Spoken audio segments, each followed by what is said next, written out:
আজ কাজ করতে করতে কখন যে দুপুর গড়িয়ে গেল টেরই পাইনি। তোমরাও দেখতে পাচ্ছ ঘড়িতে দেখো 1:45 বেজে গেছে। এখন আমি লাঞ্চ বানাবো, খাবো, তারপর আবার ছেলেকে আনতেও যাব। ছেলেকে অবশ্য আনতে যায় নিচেই, কারণ না স্কুল বাসের যে দিদি আছে সে কিন্তু কোনো রকম গার্জেন ছাড়া একদমই ছেলেকে ছাড়তে অ্যালাউ করে না।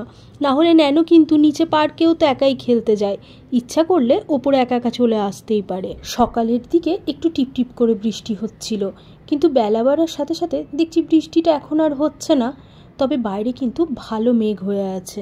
আজ আমার একটু অন্যরকম কিছু খেতে ইচ্ছা হচ্ছে। বাজার থেকে সকালে কিছুটা কর্ন এনেছিলাম, মানে ওই ভুট্টার দানা আর কি। আসলে আমি আনতে গেছিলাম ওই গোটা ভুট্টাই, মানে বিকালের দিকে ভেবেছিলাম একটু পুড়িয়ে ওই যেরকম লেবু আর একটু লঙ্কা ঘষে নিয়ে খাওয়া হয়, খেতে কিন্তু খুব ভালো লাগে, পেটটাও ভরে থাকে আর ভুট্টা কিন্তু খাওয়া খুব ভালো।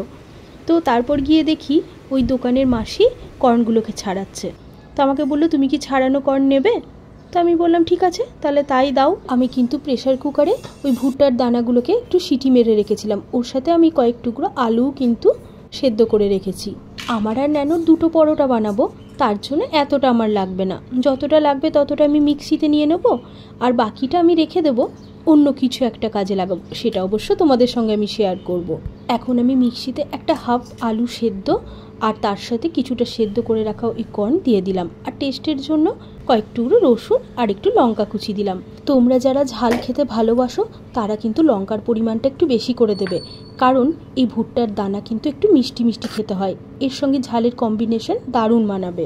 তারপর ওটাকে ভালো করে পেস্ট করে নিয়ে ওর মধ্যে আমি কিছুটা পেঁয়াজ কুচি দিলাম। তোমরা এর সাথে ধনেপাতা কুচি, টমেটো কুচি অনেক কিছু অ্যাড করতে পারো। এরপর আমি এর মধ্যে অল্প একটু জোয়ান আর সামান্য একটু হিং দিলাম। জোয়ান আমার ঘরে খুব বেশি নেই, তোমরা একটু বেশি পরিমাণে দেবে। আমি হাতে কিন্তু অল্প একটু তেল মাখিয়ে নিলাম, কেন বলো তো, না হলে না এই আটাগুলো হাতের মধ্যে লেগে যায়। আচ্ছা তোমাদের বলতে আমি ভুলে গেছি, আমি কিন্তু এখানে ময়দার পরোটা বানাচ্ছি না, এটা সম্পূর্ণ আটার পরোটা। আমরা একদম ময়দা খাই না, যদি কোনোদিন কিছু একটা করতে ইচ্ছা হয় তাহলে সেইটুকুই পরিমাণ করে নিয়ে আসি। যে কোনো স্টাফড পরোটার স্টাফিং যত বেশি দেবে তত কিন্তু সেই পরোটাটা খেতে বেশি সুস্বাদু হবে। অনেকে বেলতে গিয়ে বেরিয়ে যাবে সেই ভয়ে কিন্তু ভেতরে পুরটা খুবই কম দেয়। ভেতরে পুরের পরিমাণ যদি কম থাকে তাহলে পরোটা কিন্তু আসল খেতে লাগবে না।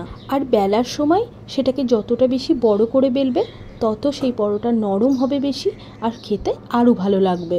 যে কোনো পুর ভরা পরোটাতে যদি বেলার সময় সামান্য একটু বেরিয়েও যায় সেক্ষেত্রে কিন্তু ভাজার পর খুব একটা প্রবলেম হয় না। চলো এখন আমি পরোটাগুলোকে খুব সুন্দর করে বেলে নিই। দেখো যে দিকটা পরোটার মোড়ানো হয়, মানে ওই আটার নেচিটার, সেটাকে কিন্তু তলার দিকে রাখতে হবে, আর এইভাবেই বেলতে হবে। অল্প অল্প করে আটা দিতে হবে, মানে তোমরা যদি ময়দার খাও তাহলে অল্প করে ময়দা দেবে আর বেলবে, ভুলেও যেন তেল দিয়ে বেলতে যাবে না, তাহলে কিন্তু পুরোটাই বেরিয়ে যাবে।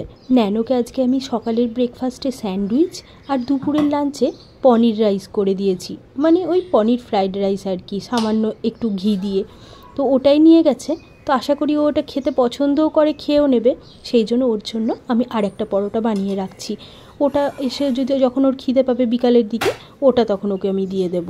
প্রথমে কিন্তু আমি এটাকে রুটির মতো একদম সেঁকে নেব, তারপর টেস্টের জন্য খুব অল্প পরিমাণে, যেহেতু আমি খুব বেশি ঘি খাবো না তাই এপিঠে ওপিঠে সামান্য একটু ঘি ছড়িয়ে দেবো, কারণ ঘিয়ের গন্ধতে না এই পরোটাটা টেস্ট হবে, আর সেই জন্যেই আমি এটাকে পরোটা বললাম, না হলে হয়তো বলতাম ভুট্টার পেস্ট ভরা রুটি।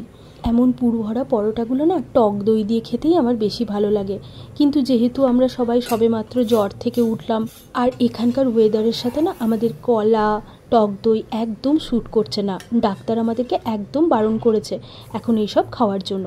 দেখো আমার একটা পরোটা আমি বানিয়ে নিলাম, এখন ন্যানোর জন্য আমি আর একটা পরোটা বানিয়ে রেখে দিলাম।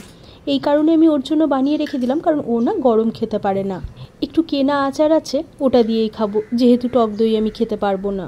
আর ন্যানো এসব পরোটা শুধু খেতেই ভালোবাসে, আর যদি বলে তাহলে না হয় একটু টমেটো কেচাপ দিয়ে দেবো। মানুষ বাড়িতে না থাকলে আমার আর ন্যানোর খাওয়া দাওয়া এমনই হয়, যেটা যখন ইচ্ছা হয় তেমন বানিয়ে নিই। চলো খেয়ে দেখি, কি অসাধারণ হয়েছে গো, তোমরা একবার বাড়িতে এটা ট্রাই করো।